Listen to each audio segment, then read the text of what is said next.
Welcome to the PETA Podcast. I'm Emil Guillermo, your host for this behind-the-scenes look at PETA, the largest animal rights organization in the world. Here we talk to the key players at PETA and the movement and ask them about how animal rights change their lives and how they stay motivated to make the world a better place for animals. On this episode, PETA president and co-founder Ingrid Newkirk and that incident at Google, where she'd been invited to speak, traveled 3,000 miles at her own expense, and then was told she had been banned from speaking as she arrived at Google headquarters. Yes, I was just about to get out of the car when somebody who was driving had received a message from our office that said, "Google has cancelled your talk." And we both looked at each other as much to say, "What?" That was in January when Ingrid found herself in some Kafkaesque situation. She'd been invited, then disinvited, and no one could give her an answer as to why. The Wall Street Journal did a story published this week, and one of the rare stories you'll ever find PETA treated more sympathetically than not, because in this case, Ingrid was the lead subject about the strange workplace culture at Google. Titled Google versus Google, How Nonstop Political Arguments Rule Its Workplace, was one of the most popular articles in the Wall Street Journal this week. And it's still not over. The story helped Ingrid understand a little bit more about her situation. However, one thing I wish had been in the story, but of course you can't cram everything in, is that I have banged my head against a wall to find a living being with any authority to talk to who could look at my speech and realize that it's a very inclusive, inviting speech that asks us not to be racist, sexist, or speciesist. And that's the puzzling thing we discuss. Reportedly, the network of black Googlers objected to Ingrid's talk, or at least the title. The title, How the National Conversation on Racism Affects PETA's Fight for Animals.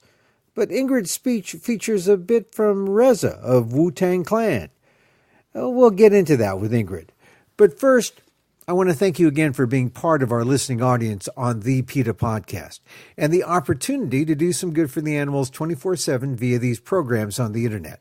To help us, please go to the notes section and please fill out that brief survey. It'll help us grow the podcast.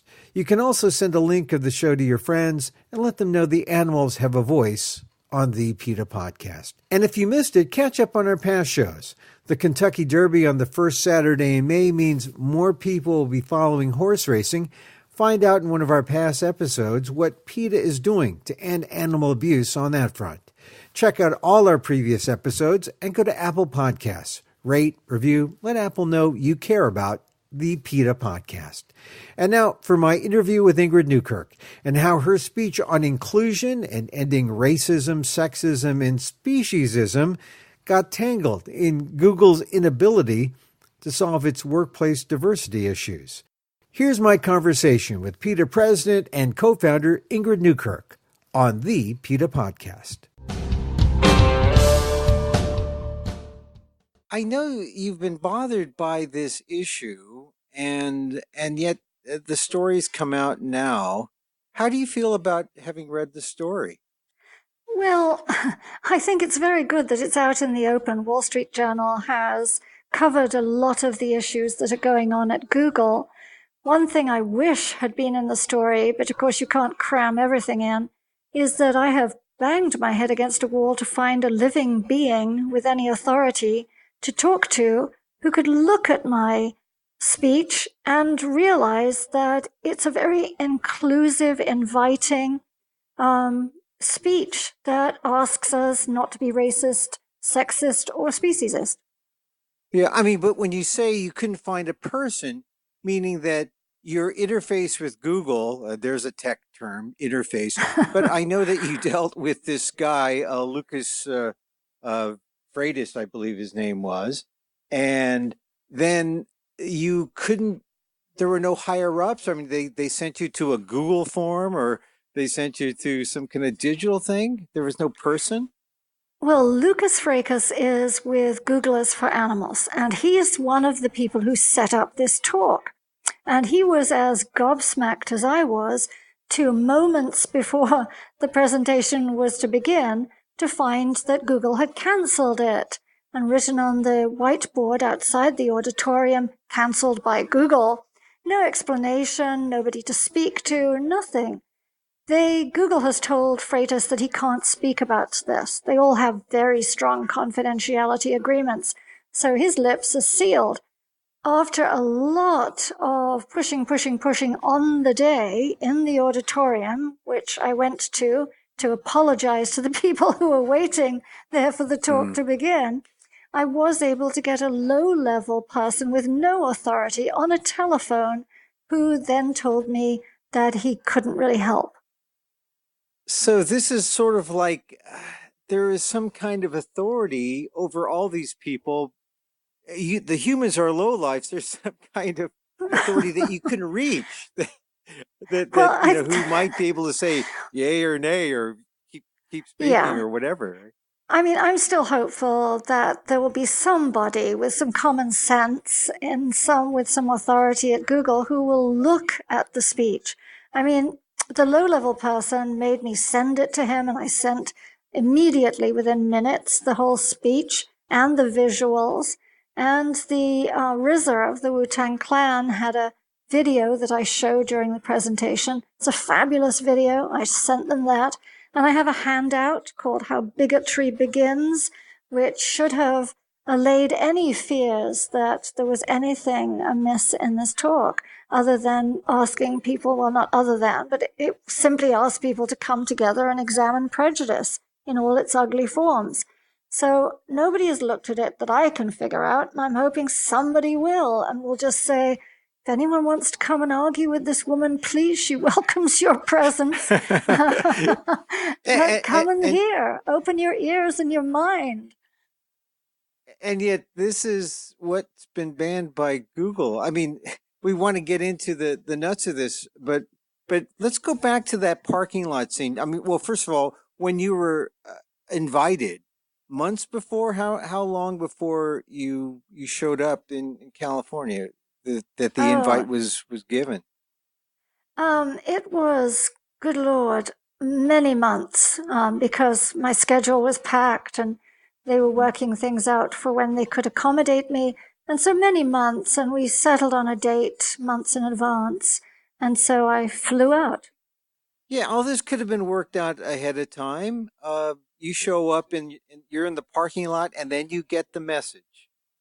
Yes, I was just about to get out of the car when somebody who is driving had received a message from our office that said, "Google has canceled your talk." And we both looked at each other as much to say, "What?" And then there has been, Emil, which is extraordinary to me. I mean, they're a communications company, supposedly. It should make someone angry. I've written to the very top to say, please, will you look at this? And of course, they haven't looked at it. Nobody is paying. Nobody wants to deal with it. I think that's the situation. They've got such a scramble going on internally with people of different beliefs or prejudices or whatever they have, fighting it out among each other themselves about every conceivable issue, that it's very hard for them to even figure out what time of day it is when it comes to someone talking about something. So, all right. So we talked about this fellow Lucas Freitas who set up the speech. You're there in the car. You get the notice. You that it's canceled. You go into the auditorium, and tell me about the people who were there. Was it full? Were people surprised that you'd been canceled? What was the reaction from the people there? The people there were quite surprised, and nobody left while I tried to, and they could see that I was trying to find somebody to talk to, because I thought this must be salvageable. There's been some misunderstanding, especially when we got hold of that low-level person. I'm sorry, I have no idea what he does, but he obviously had no authority, who said, "Oh, well, somebody objected to it on racist grounds." And I almost fell off the auditorium seat because I said, "This is the most anti-racist talk you will ever hear. There must be some misunderstanding." And they said, well, there's nothing we can do about it now. And I said, it's Google. Your whole raison d'etre is supposedly communication. I am sure there is something you can do now. You can send out a notice saying, talk's on. I'll scrub the board and we'll get going. But no. It's almost, Kafkaesque, right? It's like you walk. It's like Joseph K. in the trial, or it's you're waking up. Maybe you're waking up as a cockroach or something. No, I know that. I just think that it's just it was strange. And how did the Google employees did they want to pick up the mantle and say let's figure this out? Yes. Why isn't Ingrid allowed to speak? What was their reaction? Well, before they were shut down by Google, which was pretty quick, and can't say anything, and can't release any internal email exchanges or anything that might enlighten us, they were, I think, mortified.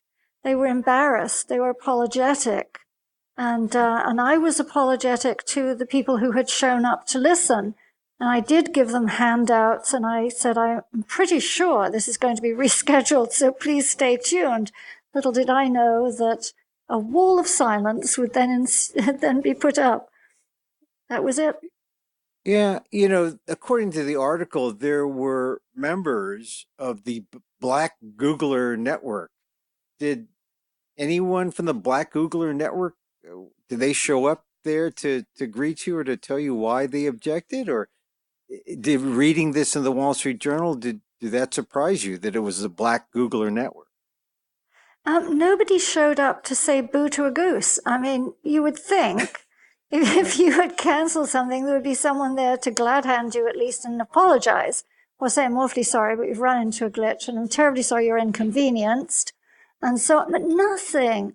So no, there wasn't anybody. And I always say, if anyone would like to debate any animal rights issue that I'm talking about, no matter what, from cosmetics to circuses to this fight against prejudice and bias against others, please come along. Let's talk it out. Because this isn't a talk for the converted. It's not an amusement for people who've already got it. It's a discourse to say, look, here's a thought. Maybe the others who don't happen to look like us exactly, but they have their own languages and behaviors and cultures. They have their family feelings. They feel pain and all these things. Maybe we shouldn't treat them as if they're objects, or worse than that, as if they are feeling beings who don't count, because that's what we have done historically with others we didn't relate to. And bias is bias. Exploitation and prejudice are all wrong.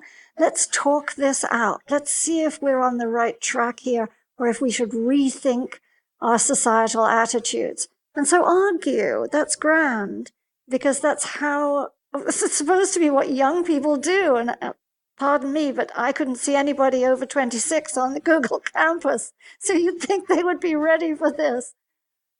Yeah, well, clearly, Ingrid, you're just on the wrong part of the algorithm or something, or I don't know. But the Wall Street Journal article says a Google spokeswoman said the last-minute quashing, their word, of Ms. Newkirk's talk is seen internally as a failure to properly vet speakers.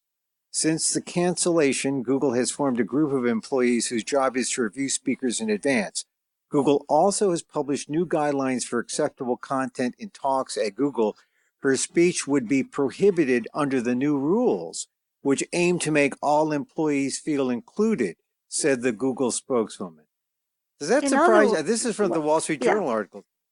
Yeah, and now I understand that the Wall Street Journal is correcting it, so your head can start spinning again, because when Google read the article, apparently they said, well, actually, no, it's the title of her talk that would be prohibited, not necessarily, and I may be going too far here, but my impression is not necessarily the talk itself, but you can change the title to make people feel better if they're interpreting it in some other way.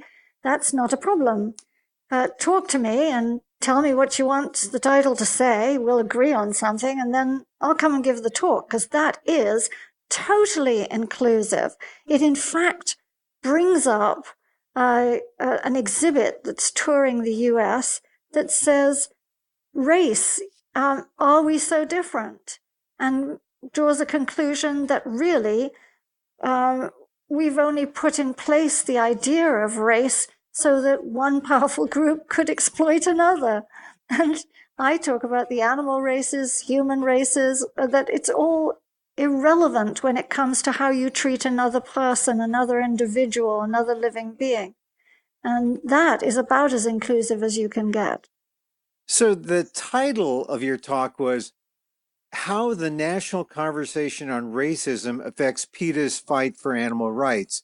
And that's what they found offensive, apparently, from the old guidelines and the new ones?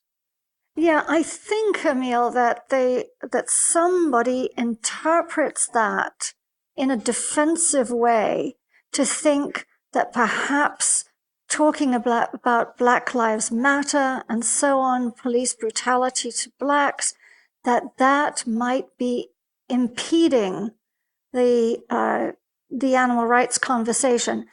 The thought of it, and someone else came up with this title, but it's fine because what it means is it's a wonderful time to talk about rights and prejudice and so on, because this one form is on the table. Now, of course, we have the Me Too movement. And so gender discrimination and sexual abuse of women is on the table. So we should put it all on the table and say, what else are we doing that we shouldn't be doing? How can we clean up society so that we are more understanding and respectful of each other no matter what? So that was what the title's meant to mean.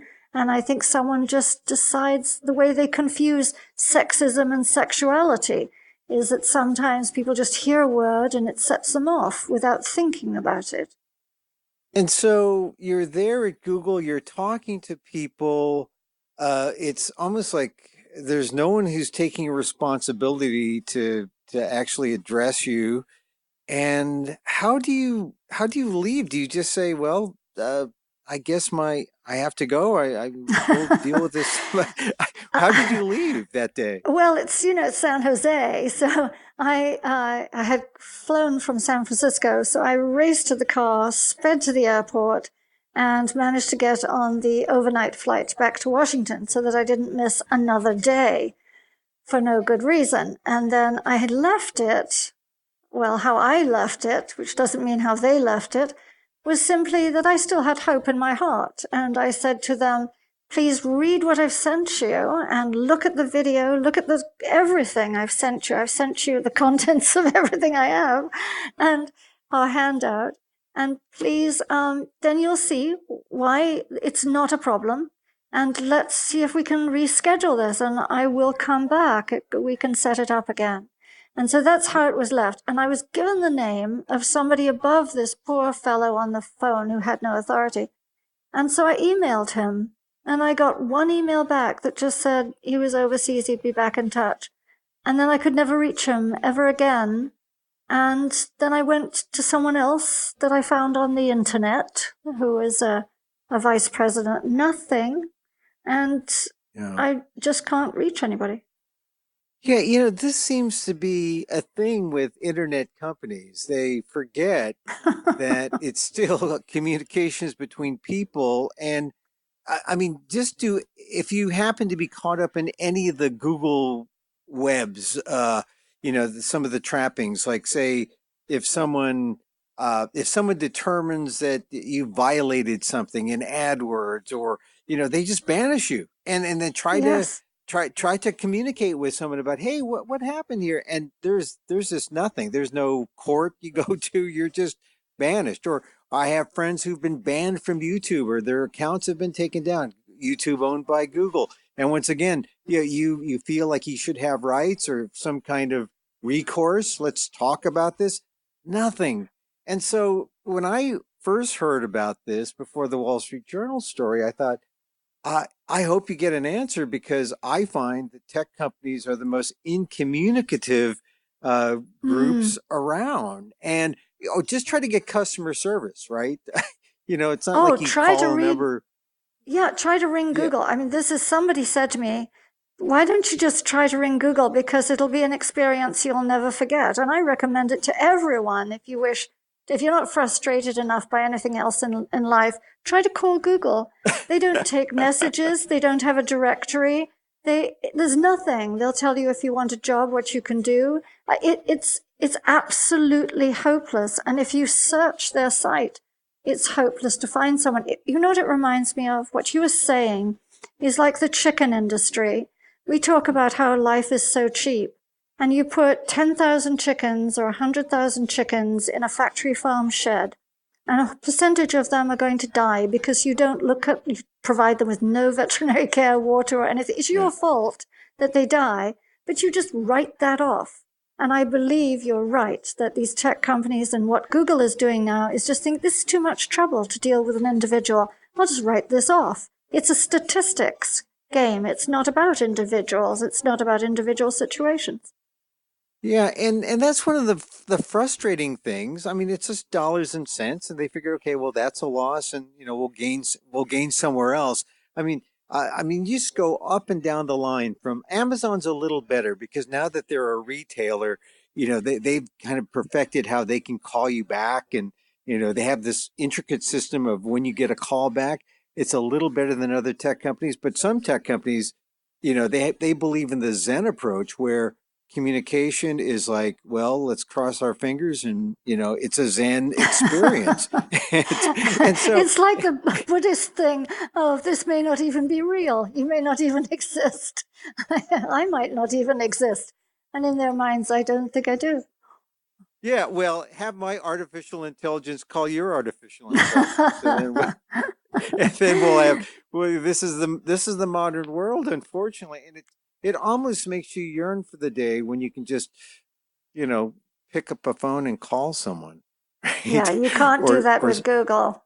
Now this article has come out. Do you think there's going to be hope that you'll be invited back? Well, hope springs eternal, doesn't it? So I always hold hope in my heart. Do you even want to go back? Yeah, because I want to bring the message of animal rights and what animals go through and bias and these sorts of things to any audience, basically. And especially with young people, I don't want them to close their minds, Emil, and think, oh, I don't want to hear that. Oh, I don't know. That could be something. They're at a stage in their life where opportunity to hear new things is there for them. And I really feel that if I can get an opportunity to speak to them, they should seize the opportunity to listen. They can say, oh, don't believe it. Oh, no, I'm not going along with that. But at least open your mind and let some new ideas come in, and then you can argue them out in your own head. Now, I do want to get into the specifics of what you had to say, but I just want to just ask you a few more things about Google, because the article brings up all these other issues about how it's really an article that's critical of Google more than it's critical of you and PETA. And that's got to be a refreshing switch from the media, don't you think? A little bit. It makes PETA sympathetic. Yeah, I don't think it's critical of us at all, nor should it be. And certainly, we run the gamut of all sorts of ideas in the press, from positive to negative and everything in between. But yes, it is critical. It sounds as if Google doesn't know what to do. It's got a lot of people who are disagreeing with themselves internally and with almost anything that's suggested. And they're duking it out, and Google doesn't know how to cope with it. I think that's the impression you get from the article. Well, it's almost like, we're too smart for our own good, and we can't agree on the ideal for our own good because we have an array of ideals and we're so diverse. And this is one of the issues, that if you have such diversity, we build our own little silos, our own little verticals, but what's going to integrate us all as one under one roof? And Google doesn't seem to be able to understand how to do that, or can't grasp the proper algorithm or formula to bring together diversity, which to me makes me wonder how the world is diverse. How are they going to get us all together out there in the real world if they can't figure out in their own or in their idea of the digital world if in their own workplace they can't get it together. No, I'm with you, and I sympathize with them in one way, is that in this Twitter society there is not much room for lengthy discourse or philosophical exchange, and so people do tend to have a knee-jerk reaction to almost everything. A lot of people. And so it's very hard to have sensible conversations. And here, Google has got a lot of people who just grew up with things like Twitter and who hear something and immediately have an impression or want not to be involved in that because they've got an impression. And it makes me worried about how dumb we're going to be as a society. But Google, I think, should put its foot down and say, this is a place of free discourse. If you don't like it, you can always ask questions. You can file a complaint about it afterwards. You can raise your hand and ask a question. You can protest it. But let's have everybody discuss things so that we are an intelligent, informed company of individuals. And, we won't allow hate speech. I can understand that.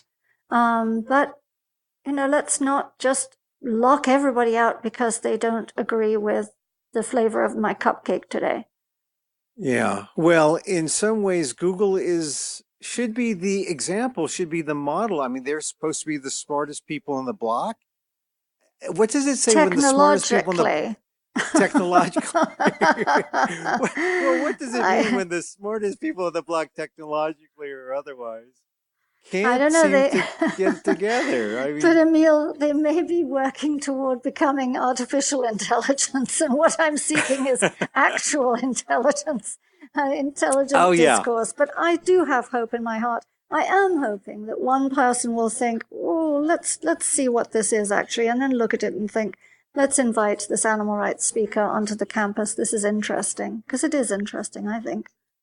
Do you think you were used somewhat because the other big case within the last 6 months has been, or to a year, has been the James Damore case? He was the engineer who put out a memo suggesting why females weren't represented in the tech fields and maybe suggesting that they weren't, that there was a gender difference, and that's why you saw the numbers and the workforce in tech not reflect society. And then, of course, Damore, who is a conservative, was fired. Or I don't know if he was a conservative necessarily, but he was fired.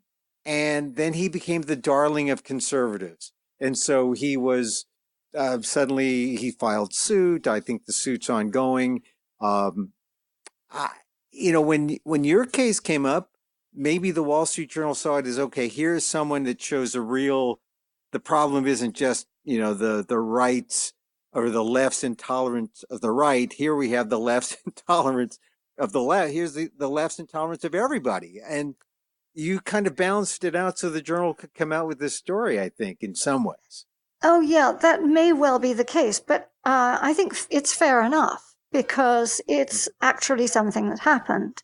And so they can balance it out with there's such chaos there that they don't really know which way to move. They've thrown him out, then they've thrown him out on the other side, and then they've thrown her out here, and they just can't get it together. And I think that's fair enough. They can't get it together, and I do hope they do get it together.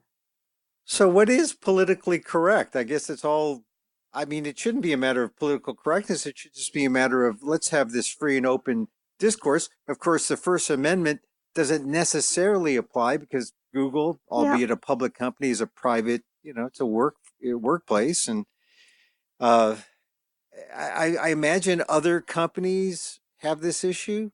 I mean, you're head of a company. Is there that issue at PETA?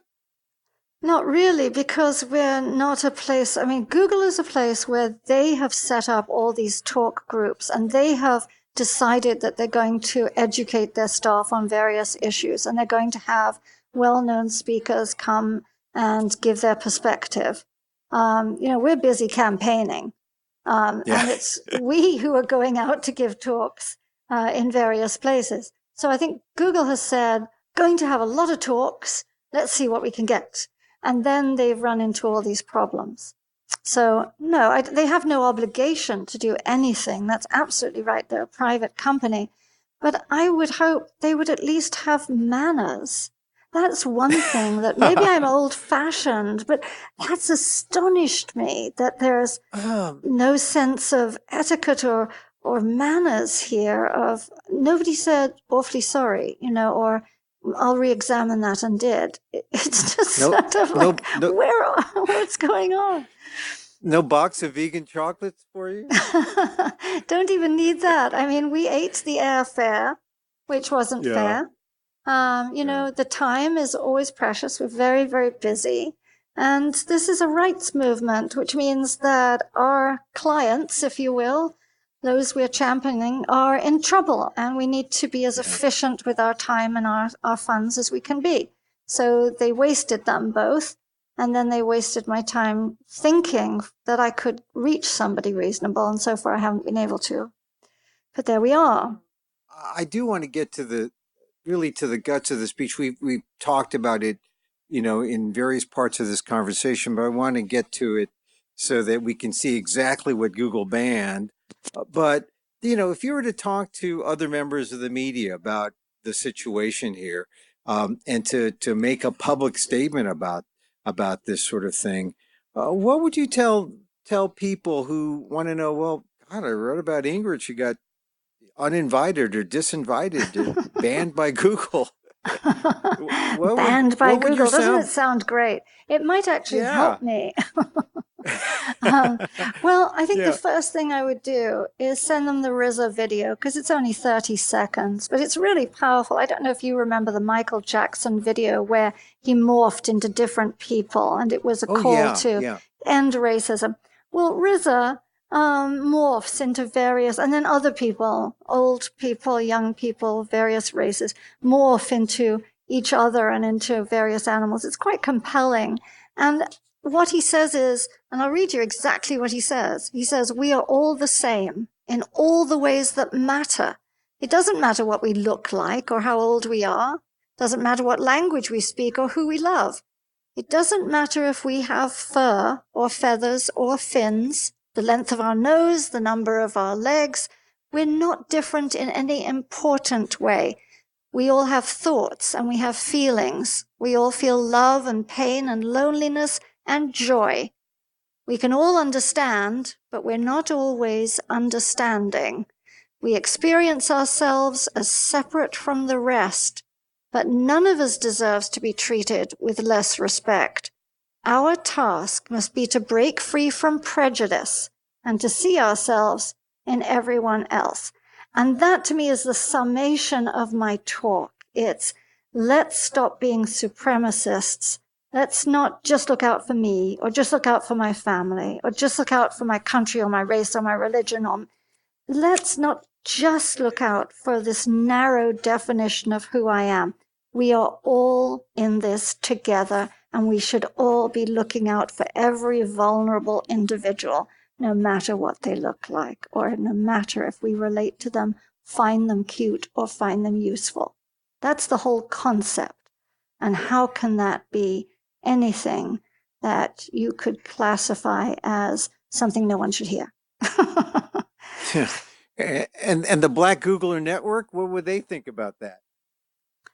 I don't know, but I'd like them to hear it, because there are certainly a lot of people who are fighting in Black Lives Matter. There are a lot of people who are fighting in all sorts of movements who don't see it as just, I see myself as this race, and therefore that's all that counts to me is how this race is treated. They see it as a principle that all discrimination is wrong, and that all these false barriers that are put up are wrong, and that we should open our hearts. Martin Luther King certainly did. He said, injustice anywhere is a threat to justice everywhere.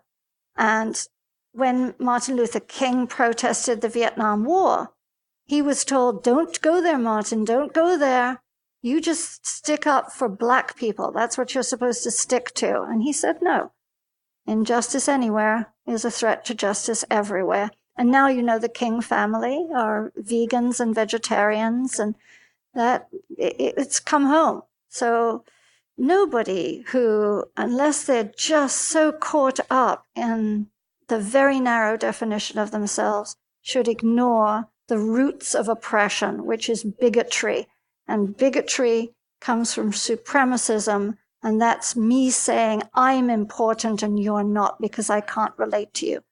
Really doesn't matter why you can't relate to them. If you can't relate to them, you need to. Yeah. And this would have been something that Google could have related to, right? If they scan the world and try to shove it into their little formulas that, in search, they should have been able to relate to this. Well, I would think so. I mean, I think the majority of people working at Google are men. It certainly seemed that way on the campus, but there are lots of women, and they're young women, and these are times of examining principles.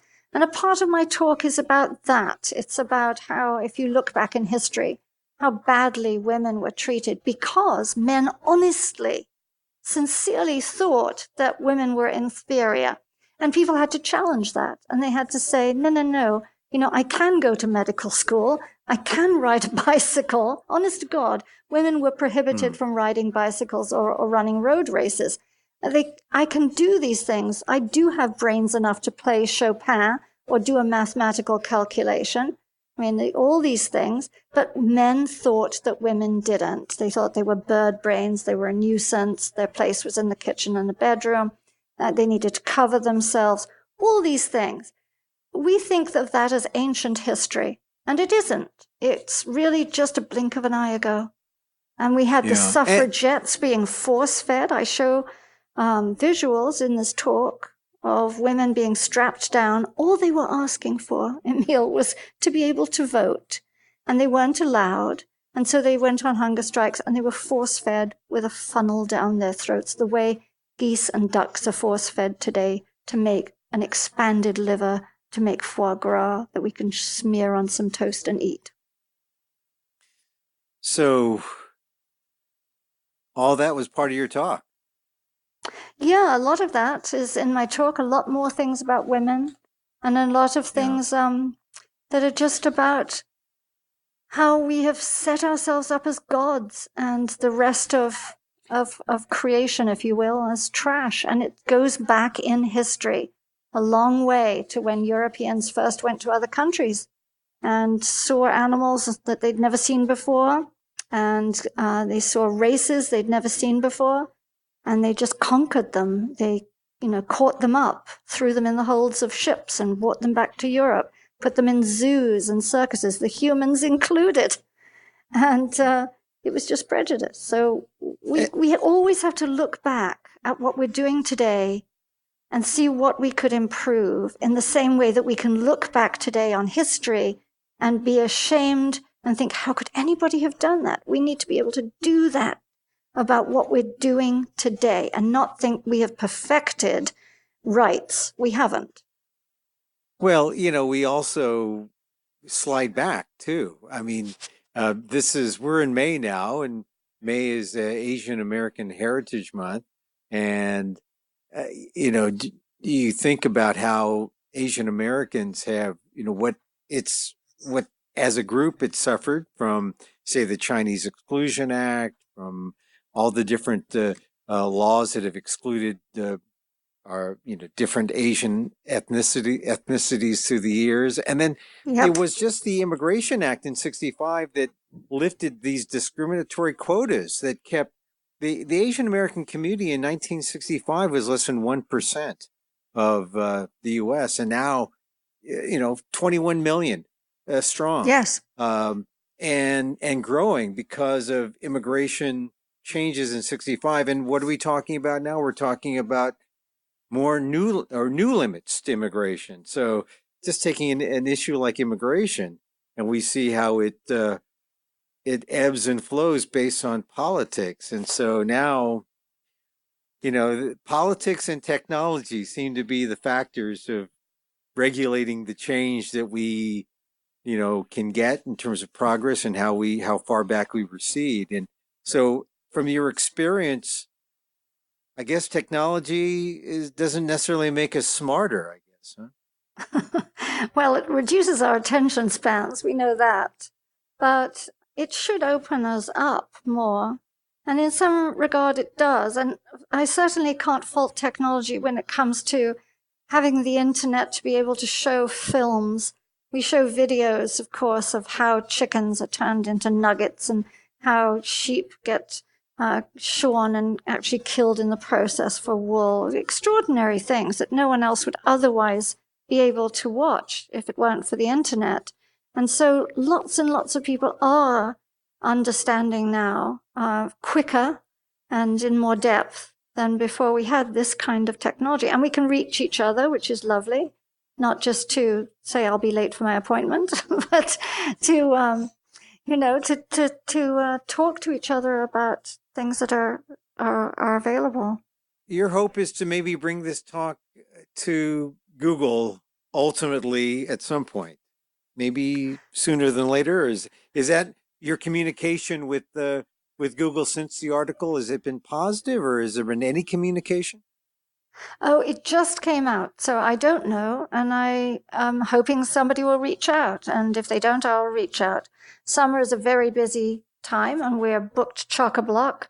You go to PETA.org, and you can see all the things that are going on. I think Washington Post has a big story today about our our mohair investigation, the first ever breaking. So there's a lot going on. But we can set up a time, and I would be delighted to go back to Google.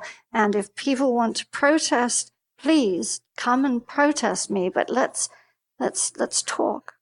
And Ingrid, I have to say this: that I've been associated through marriage with PETA for some time, for decades, and it's just recently that you've made me see, or by talking to PETA people, that I've understood how all our concerns, and I primarily focused on Asian American issues and race issues, how it's much broader, and we must look at speciesism as part of our view of incorporating everyone into a rights campaign or a rights movement. And PETA has helped me open my eyes to broaden that out. And I hope that people would be open to hear you speak, because it makes a lot of sense.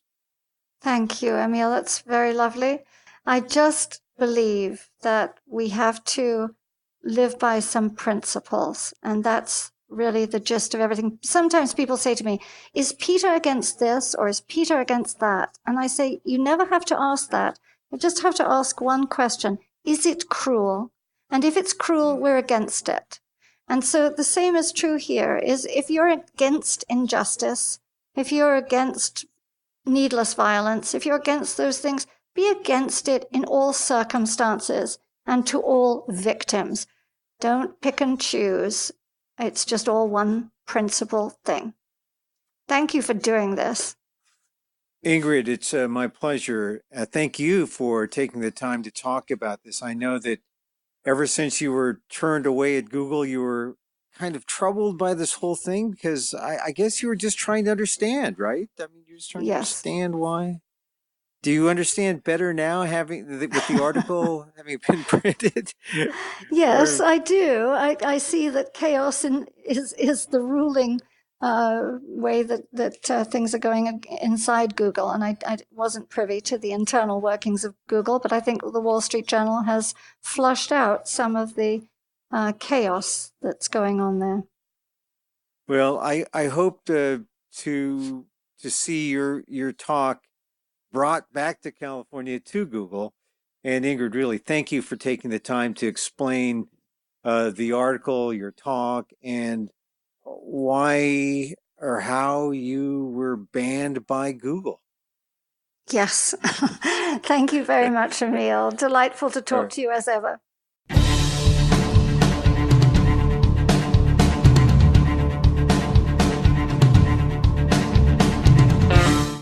Ingrid Newkirk, president and co-founder of PETA, on how it feels like to be banned from Google. Hopefully not for too much longer. Maybe they'll invite her back. We'll follow up for sure. For more information on this story and for information about taking action, go to PETA.org.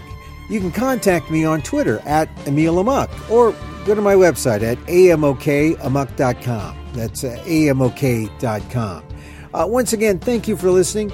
Go to our podcast player and fill out the survey. It's feedback that will help us grow the show. And don't forget to share the link with friends and let them know there's a voice for the animals on the PETA Podcast. Our music is provided by Carbonworks. Check them out on YouTube. And join us again next time for more insight into animal rights and the fight for a cruelty-free world on the PETA Podcast. I'm Emil Guillermo.